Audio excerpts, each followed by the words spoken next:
నమస్తే అన్న, అందరికీ నమస్కారం. కడప జిల్లాలో డాక్టర్ల నిర్లక్ష్యం వల్ల ఒక గర్భిణి మృతి చెందిందని చెప్పేసి, బాలింత మృతి చెందిందని చెప్పేసి కుటుంబ సభ్యులు ఆరోపిస్తూ ఉన్నారు. వివరాలేకి వెళితే కడప జిల్లా బద్వేలు మండలం గుండంరాజుపల్లె ఎస్టీ కాలనీకి చెందిన బాలింత పెంచలమ్మ 27 సంవత్సరాలు తొట్టిగారిపల్ల పిహెచ్సిలో వైద్యుడు లేకపోవడం వల్ల మృతి చెందిందని చెప్పేసి బాధితులు ఆరోపించారు.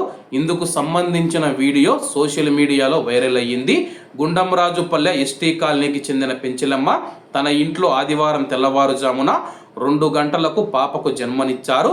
పాప ఆరోగ్యంగా ఉండగా తల్లికి రక్తస్రావం కావడంతో 108కు కుటుంబీకులు ఫోన్ చేయగా రాలేదు. ఆటోలో తొట్టిగారిపల్లె పిహెచ్సికి తీసుకొచ్చారు. అక్కడ డాక్టర్ అందుబాటులో లేరు. నర్సు చికిత్స చేసిన రక్తస్రావం ఆగలేదు.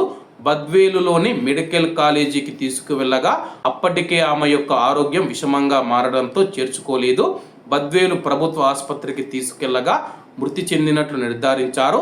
సకాలంలో వైద్యం అందకపోవడం వల్లే తన భార్య మృతి చెందిందని భర్త శ్రీనివాసులు వారి యొక్క కుటుంబ సభ్యులు ఆరోపిస్తూ ఉన్నారు.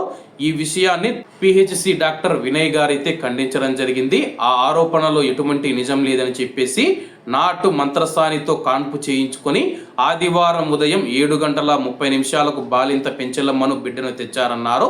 తనకు ఫోన్ ద్వారా నర్సుకు సలహా ఇచ్చి చికిత్సకు సిఫారసు చేశానన్నారు. రక్తస్రావం అదుపు కాకపోవడంతో మెరుగైన వైద్యం కోసం బద్వేలు ప్రభుత్వ ఆసుపత్రికి రెఫర్ చేయగా మెడికల్ కాలేజీకి వెళ్లారన్నారు. నాటు మంత్రసాని కాన్పు చేయడం లోపం కారణంగానే రక్తస్రావం జరిగి పెంచలమ్మ మృతి చెందిందన్నారు. ప్రస్తుతం దీనిపైన పోలీసులు అయితే విచారణ చేస్తూ ఉన్నారు.